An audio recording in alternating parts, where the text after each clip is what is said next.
100 feet above the jungle canopy of New Britain. The 3rd of February, 1944, 15:20 hours, local time. The air is a thick, humid soup, saturated with the smell of salt and vegetation. Inside the cockpit of a Vought F4U Corsair, Marine First Lieutenant Phillip DeLong fights to control his aircraft. His airspeed is 280 knots, a blur of green passing just below his wings. The Pratt & Whitney R2800 double wasp engine is running rough, a film of oil coating the inside of his windscreen. His fuel gauge is hovering just above empty. His ammunition counters read 0. And behind him, clinging to his tail like shadows, are 3 Japanese A6M0 fighters. He can see the muzzle flashes from their cannons. He jinks left, then right, the Corsair shuddering under the G-load. The Zeros follow effortlessly, their lighter airframes able to outturn him at this low altitude. There is no escape. He cannot outclimb them. He cannot outrun them with a damaged engine. He cannot fight back. Below him is a solid wall of jungle. Above him are his pursuers. But ahead, there is one last desperate option, a wall of solid gray cloud, a tropical squall line with its base scraping the tops of the trees. To fly into it at this altitude and speed is suicide. It is a blind, vertical maze of mountains and terrain. But to stay in the clear is a death sentence. The lead Zero is closing, its pilot lining up the final fatal shot. DeLong makes his decision. He pushes the control stick forward, aiming his Corsair not for the sky, but for the heart of the storm. We tell these stories of procedural skill and impossible choices because they are a vital part of our history. If you believe this, please consider liking this video and subscribing to the channel. Your support is the fuel that allows us to keep these memories alive. I also want to know where you are watching from today. Whether you're a pilot, an engineer, or simply a student of history, your community here matters. Leave a comment below. I read every single one of them. The air war in the South Pacific in early 1944 is a brutal, grinding campaign of island hopping and attrition. The strategic focal point is Rabaul, a sprawling Japanese fortress on the island of New Britain. With its 5 airfields and deep-water harbor, Rabaul is the linchpin of Japanese air and naval power in the Solomon Islands and New Guinea. From here, the Japanese launch attacks on Allied shipping and ground forces, and from here, they defend their outer perimeter with a fanatical and skilled determination. For the Allies, Rabaul must be neutralized. A direct invasion would be catastrophically costly. Instead, the Allied strategy, conceived by General Douglas MacArthur, is one of island hopping and strangulation. By seizing and building airfields on surrounding islands, Guadalcanal, Vella La Vella, Bougainville Allied air power can systematically isolate and destroy Rabaul's capacity to wage war. The daily reality of this strategy is a relentless air campaign. Every day, weather permitting, formations of American B-24 and B-25 bombers, escorted by swarms of fighters, strike at Rabaul's airfields, port facilities, and anti-aircraft batteries. The Japanese response is ferocious. The Imperial Japanese Navy and Army Air Forces have concentrated some of their best pilots and units at Rabaul. They fly the Mitsubishi A6M0, an aircraft that, in the early years of the war, had been almost mythically superior to Allied fighters. The Zero is incredibly lightweight, granting it a phenomenal rate of climb and an ability to outturn any American fighter in a close-in dogfight. Its pilots are experienced, aggressive, and fighting to defend a critical bastion of their empire. The primary American fighter in this theater is the Vought F4U Corsair, flown by both the U.S. Navy and the Marine Corps. The Corsair is the physical and philosophical opposite of the Zero. It is a huge, powerful, rugged machine, dominated by its massive 2,000 horsepower Pratt & Whitney R2800 engine. It is faster than the Zero, can outdive it, and its 6 5-fire machine guns provide devastating firepower. However, it cannot outturn a Zero. Allied pilots are under strict orders to avoid turning fights. The correct tactics are hit and run, using the Corsair's superior speed and diving ability to make a single high-speed firing pass and then climb or dive away, refusing to be drawn into a slow-speed maneuvering contest. The skies over Rabaul are a daily meat grinder. Formations of over 100 aircraft clash in swirling, chaotic dogfights. The Japanese throw everything they have at the American bomber streams. The American escort fighters, in turn, throw themselves at the Japanese interceptors. Loss rates on both sides are high. Aircraft are lost to enemy fire, to the terrifyingly accurate Japanese anti-aircraft artillery, and to the unforgiving weather. The tropical climate of the Solomons is a constant enemy. Towering cumulonimbus clouds can build in a matter of minutes, creating storms of incredible violence. Navigational errors are frequent. Pilots separated from their formations can become hopelessly lost over a featureless expanse of ocean or an endless green carpet of jungle. Survival depends as much on a pilot's navigational skill and weather sense as on his combat ability. First Lieutenant Phillip DeLong was a quintessential Marine aviator of VMF 212, a fighter squadron known as the Hellhounds. He was young, confident, and possessed the aggressive spirit that the Marine Corps prized. But beneath the bravado, he was a highly competent and disciplined pilot. His training had been rigorous, a multi-stage process that took him from primary trainers to the complex and demanding Corsair. He was a natural pilot, with a fine touch on the controls, but he also had a deep respect for the mechanical and procedural side of aviation. He understood the Corsair systems, its performance envelope, and, most importantly, its limitations. He knew that the Corsair's power and speed were his advantages, and the Zero's agility was its. He had listened intently during tactical briefings, absorbing the hard-won lessons from pilots who had survived encounters with the enemy. Do not turn with a Zero. Use your speed. Use your altitude. These were not suggestions, they were commandments. DeLong had already flown numerous missions over Rabaul. He had experienced the chaos of a major furball, a dogfight involving dozens of aircraft. He had seen friends shot down. He had felt the percussive thud of flak bursting near his aircraft. He had learned to manage the adrenaline, to force himself to think calmly and procedurally in the midst of life-or-death combat. A critical part of his training that set Allied pilots apart from their Japanese counterparts was instrument flying.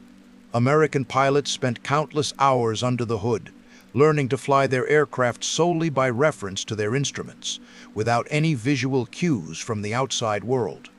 This skill was essential for flying in the poor weather so common in the Pacific. For many Japanese pilots who emphasized visual acuity and dogfighting prowess, instrument flying was a secondary, often neglected skill.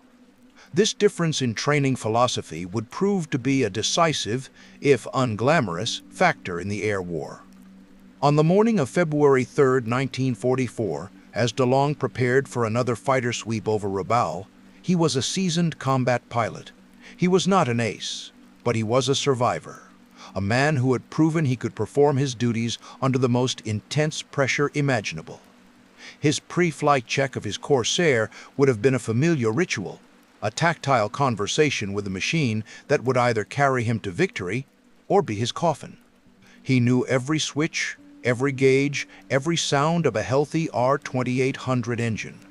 This intimate knowledge was his life insurance. The mission was a fighter sweep, an offensive patrol designed to lure Japanese fighters into combat and destroy them, clearing the way for the bombers that would follow. DeLong's squadron took off from their forward airstrip on Vela La Vela, a recently captured island that put them within striking distance of Rabaul. The Corsairs formed up, a thundering swarm of bent-wing birds, and set course north. The weather was typical for the region, a scattered layer of clouds with large, towering thunderheads building in the distance. The plan was to fly to the target area, engage any enemy aircraft, and return to base. Simple on paper, infinitely complex in execution. As they approached Rabaul, the radio crackled to life. A coast watcher, one of the brave individuals hiding on Japanese-held islands, reported a large formation of enemy aircraft taking off. The bogies were climbing to intercept. DeLong's squadron leader positioned them high, using the sun to their advantage. The engagement began suddenly. A swarm of Zeros, looking like silver minnows in the distance, rose to meet them. The sky, empty moments before, became a three-dimensional arena of chaos. DeLong picked a target and dove, his Corsair screaming downwards, the controls heavy. He fired a burst, seeing tracers strike the wing of a Zero. The Japanese pilot, surprised, broke away. As DeLong pulled up, another Zero appeared on his tail. He pushed the throttle full forward, the R-2800 engine roaring, and used his superior speed to pull away in a shallow climb. The dogfight fractured into a series of individual duels. DeLong found himself separated from his squadron, chasing a Zero that dove for the deck. He followed it down, through scattered clouds, firing in short, controlled bursts. The Zero was agile, its pilot skilled, but DeLong was disciplined. He refused to be drawn into a turning fight. He made high-speed passes, converting his altitude and speed into attacks, then climbing away to regain his energy advantage. During one of these passes, his aircraft was hit. It wasn't a fatal blow, but a burst of 7mm machine gun fire stitched across his wing and fuselage. One round struck his engine, causing a minor oil leak. Another shattered a section of his instrument panel. The engine began to run rough, and he could see a film of oil starting to coat his windscreen. He knew he was in trouble. His fuel was running low after minutes of high-power combat. His ammunition was nearly depleted. He was alone, his aircraft was damaged, and he was still deep in enemy territory. He made the only logical decision: break off combat and head for home. He dove for the deck, leveling out just above the jungle canopy, hoping to use the terrain to mask his escape. But it was too late. 3 Zeros, seeing a lone, damaged Corsair, broke away from the main fight and latched onto his tail. DeLong was now in an impossible situation. He was at treetop height, his Corsair's performance degraded by engine damage. He could not use his primary advantage, diving speed, because there was no altitude left to dive from. He could not outclimb the Zeros. He certainly could not outturn them. The 3 Japanese pilots behind him were patient. They knew they had him. They took turns making firing passes, their tracers zipping past his cockpit. He could hear the impacts of their shells hitting his aircraft. The Corsair was a rugged machine, able to absorb punishment, but it was not invulnerable. It was only a matter of time before a fatal hit found his engine, his fuel tanks, or him. His mind raced, calculating the odds. His fuel state was critical. Even if he could miraculously shake his pursuers, he wasn't sure he had enough gas to make it back to Vela La Vela. His only hope lay in the weather. Ahead of him, a massive squall line loomed, a solid wall of dark gray cloud that stretched from the jungle floor to thousands of feet in the air. The meteorological phenomenon that was a constant threat to pilots in the region was now his only potential savior. Flying into such a storm at low altitude was considered suicidal. The clouds masked treacherous mountain peaks and were filled with violent updrafts and downdrafts that could tear the wings off an aircraft. To enter it was to trade a certain death for a probable one. But it was a chance. He knew that his instrument flying skills were superior to those of most Japanese pilots. He had trained for this. He had the better instruments, and he had the discipline to trust them. It was a calculated gamble, a desperate bet on his own training against the instincts of his pursuers. Would they follow him into the blind? He made his decision.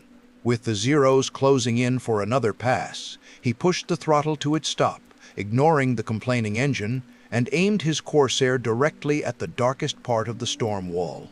The world outside his cockpit dissolved from a blur of green jungle to a solid, featureless gray. He was instantly, completely blind. The transition was jarring. The noise of the wind and engine was now joined by the roar of torrential rain lashing against the canopy. The aircraft was tossed about violently by turbulence. His training took over. He ignored the physical sensations, the lurches and drops that screamed of impending disaster. He focused entirely on his instrument panel. His eyes scanned in a practiced triangle: attitude indicator, airspeed, altimeter. Keep the wings level, maintain airspeed, hold altitude. But his altitude was 100 feet. He was flying blind, feet above a jungle that concealed mountains rising to over 1,000 feet. He was flying on memory, on a mental map of the terrain he had studied before the mission. He knew there was a valley, a gap in the ridges, if he could just hold his heading. For what felt like an eternity, he flew by numbers, a procedural robot in a world of chaos. His hands were steady on the controls, making small, precise corrections. The turbulence was horrific. At one point, a violent downdraft slammed him downwards, his altimeter unwinding with terrifying speed. He fought it, pulling back on the stick, the Corsair groaning in protest. He broke out of the cloud for a terrifying, fleeting second, saw the treetops just below his wheels, and plunged back into the gray. Minutes felt like hours. He held his course, trusting his instruments, trusting his training. Then, as suddenly as he had entered it, he burst out of the other side of the storm front into clear, sunlit air. He was alone. He looked back. The sky behind him was a solid wall of gray. The Zeros were gone. They had either been unwilling or unable to follow him into the storm. Their reliance on visual combat, their lack of instrument proficiency, had been their undoing. DeLong had won his bet. He was alive, and he was free. But his ordeal was not over. He was low on fuel, his engine was failing, and he was still miles from home. He nursed the damaged Corsair, flying as efficiently as possible, his eyes scanning the horizon for the friendly sight of Vella La Vella. He made it back to his base with his fuel tanks reading empty. He landed, the Corsair trailing smoke, and taxied to a halt. He had done it. The ground crews at Vella La Vella were stunned. DeLong's Corsair was a wreck. It was riddled with bullet holes. The engine was coated in a thick layer of black oil, and the instrument panel was shattered. That it was still flying was a testament to the ruggedness of its construction. That its pilot was alive was a testament to his skill. DeLong, exhausted but exhilarated, was immediately taken for debriefing. He recounted the entire engagement in clipped, professional language: the initial dogfight, the separation from his squadron, the damage to his aircraft, and the desperate chase at treetop height. He described his decision to enter the squall line, the harrowing moments flying blind on instruments, and his escape. His story was met with a mixture of awe and professional respect. What he had done was incredibly dangerous, but it was also a brilliant example of a pilot using every available resource, including the weather, to survive. The verification of his account was threefold. First, there was the physical evidence: his battered aircraft. The damage was consistent with a prolonged engagement. Second, there was his own gun camera footage. When developed, it would show the initial combat, his attacks on the Zeros, and the chaotic moments of the dogfight, corroborating the first part of his story. The third, and most compelling, piece of evidence would come later, from the arcane world of signals intelligence. Allied radio intercept stations had been monitoring Japanese air-to-ground communications. In the fragmented, static-filled chatter from the day of the engagement, analysts were able to piece together the confused transmissions of the Japanese pilots who had been chasing DeLong. The intercepts recorded them reporting contact with a lone Corsair, the pursuit at low altitude, and then a series of frustrated, disjointed messages as they reported the American aircraft had vanished into the clouds. They circled for a time, but could not reacquire their target.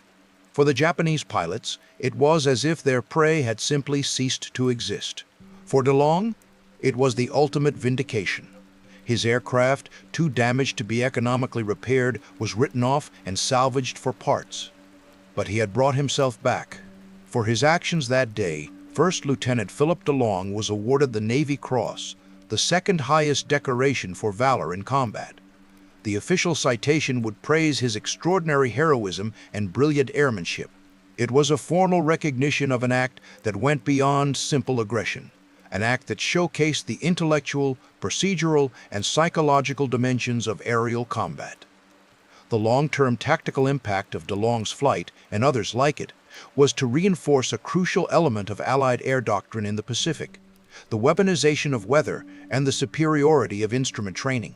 Pilots were actively encouraged to view the region's volatile weather not just as a hazard, but as a tactical tool. It could be used to mask an approach, to break off an engagement, or, as DeLong had demonstrated, to provide a sanctuary of last resort.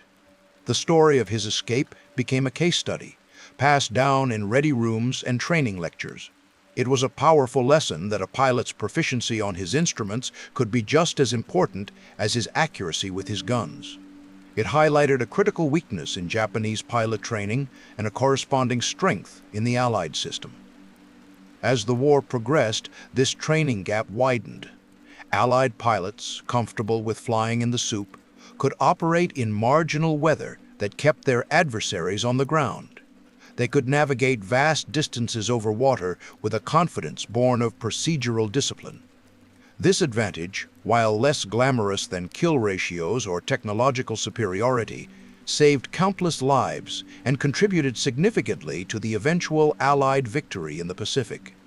DeLong's action did not change the course of the war, but it was a perfect microcosm of the factors that did. It was a story of a rugged, powerful machine flown by a well-trained, disciplined pilot who used a specific technological and training advantage to defeat a tactically superior but less adaptable opponent. The records of VMF 212 document the event in the dry, factual language of military reports. But the story itself became part of the legend of the Corsair and the Marine aviators who flew it. The skies over the Solomon Islands are quiet now. The dense green jungle has reclaimed the overgrown airstrips and the rusting hulks of downed aircraft. The storms still build in the afternoons, massive anvils of cloud that scrape the mountaintops, but they are no longer a sanctuary or a threat. They are just weather. The ghosts of the Corsairs and the Zeros are gone, their battles living on only in the pages of history books and the memories of the few who remain. Phillip DeLong survived the war. He continued to fly, a decorated hero and a master of his craft. His story, like that of so many others, is a reminder that aerial combat is more than just a contest of machines. It is a contest of minds, of training philosophies, and of individual courage. It demonstrates that sometimes the most brilliant maneuver is not an elegant loop or a high-speed pass, but a calculated, terrifying plunge into the unknown, a bet on one's own discipline against the chaos of the storm. The final image is one of a lone aircraft, not in battle, but in a struggle against the elements, its pilot trusting not his eyes, but the steady, glowing needles of his instruments to guide him home.